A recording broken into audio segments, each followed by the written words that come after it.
Hello বন্ধুরা, কেমন আছেন সবাই? আশা করি সবাই ভালো আছেন। এই যে ছোট্ট মেয়েটা দেখছেন, সেটা আমার ছোট্টবেলার মেয়ের ছবি। আজকে আমি একটা নতুন ধরনের রেসিপি নিয়ে এসেছি, যেটা আমাদের কাটোয়া মানে আমাদের গ্রামের বাড়িতে খুব খাওয়া হতো। ছোটো থেকে এটা খেয়ে আমরা বড় হয়েছি। শীতকাল মানেই এটা আমাদের হবে। হ্যাঁ, সবার বাড়িতেই হয়। এটা একবার হলেও হবে, জানেন। আর আমাদের ওখানে পুকুরে শীতে তো নামা যায় না, এই পুকুরে তালপাতা ফালপাতা ফেলে দিত, বাঁক না বা তালপাতা ফেলে দিত, সেখানে গুগলিগুলো আটকে যেত, আর সেটা তুলে নিয়ে এসে বাড়িতে পরিষ্কার করে নেওয়া হতো। এখানে যেমন সব কিছু ছাড়িয়ে বিক্রি হয়, ওখানে তো সেটা হয় না। ওখানে ওরকমভাবেই নিয়ে বাড়িতে করতে হয়, জানেন। একটু খাটনিটা বেশি, কিন্তু বিনা পয়সায় হয়ে যায়। আর এখানে এটা কিনতে হয়। আপনারা দেখছেন তো রেসিপিটা কীভাবে কী করছি। একটু আদা, তাও বলে দিচ্ছি, একটু আদা একটু জিরে বেটে নেবেন, আর এই পাঁচ ফোড়নটা দিয়ে দেবেন, দিয়ে ভালো করে এটাকে কষিয়ে নিয়ে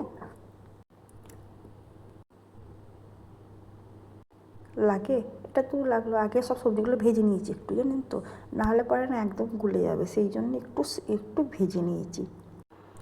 এবার এগুলোকে দিলাম, তারপরে এবার ভালো করে একটুখানি কষিয়ে নেবো। কষিয়ে নেওয়ার পর শাকটা দেবো, জানেন। আর শাকটা দেখেছেন তো, এবার একটু শাকটা কিন্তু বেশি দেবেন পরিমাণে, কারণ শাকটা কম হয়ে গেলে কিন্তু ভালো লাগবে না।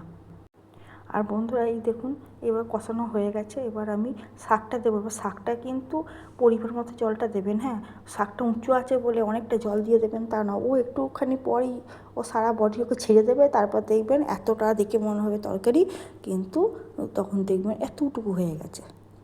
প্রথম প্রথম না এই শাক রান্না করতে গিয়ে না খুব মুখ খেতাম, কেননা বুঝতে পারতাম না তো। প্রথম প্রথম তো দেখতাম এই এতটা শাক, আর একটু নুন লাগবে, ওই জন্য বেশি করে নুন দিয়ে দিতাম, ব্যাস। তারপরে তো ও তো গলে পাঁক হয়ে যেত, আর তখন নুন চড়া হয়ে যেত।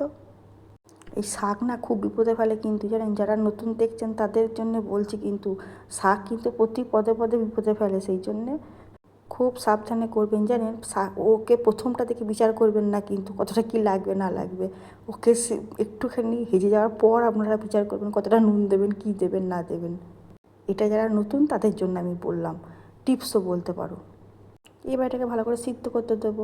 এবার সবগুলো দিয়ে এবার ভালো করে সিদ্ধ করব। সিদ্ধ হয়ে গেলে পরেই নামিয়ে নিলেই হয়ে যাবে, বুঝেছেন। আর এটা গরম গরম খাবেন, ঠান্ডা হলে ভালো লাগবে না। যে কোনো চচ্চড়িই বলুন না কেন, ঠান্ডা হলে তো ভালো লাগে না। আর আমাদের বাড়ির সবাই কিন্তু গরম খেতেই পছন্দ করে। আমি ওদিকে একটা কাজ করতে গিয়ে দেখেছেন জলটা একদম সব শুকিয়ে গেছে, তারপরে চিনিটা দিয়ে দিলাম। চিনিটা কিন্তু দিতে হবে, একটু মিষ্টি মিষ্টি হয় তরকারিটা। এবার গরম ভাত দিয়ে গরম তরকারি নামিয়ে খেয়ে নিন ঝটপট। আমার রান্নাগুলো কেমন লাগছে আপনারা অবশ্যই জানাবেন কমেন্টে। আর যদি ভালো লেগে থাকে সাবস্ক্রাইব, লাইক আর শেয়ার করে দেবেন। আপনারা খুব ভালো থাকবেন, সুস্থ থাকবেন। আর আমার এই ছোট্ট মেয়েটা আজ অনেক বড় হয়ে গেছে। হ্যাঁ, ওকে আশীর্বাদ করবে যেন ওর জীবনে অনেক কিছু করতে পারে, আর অনেক অনেক ভালোবাসা।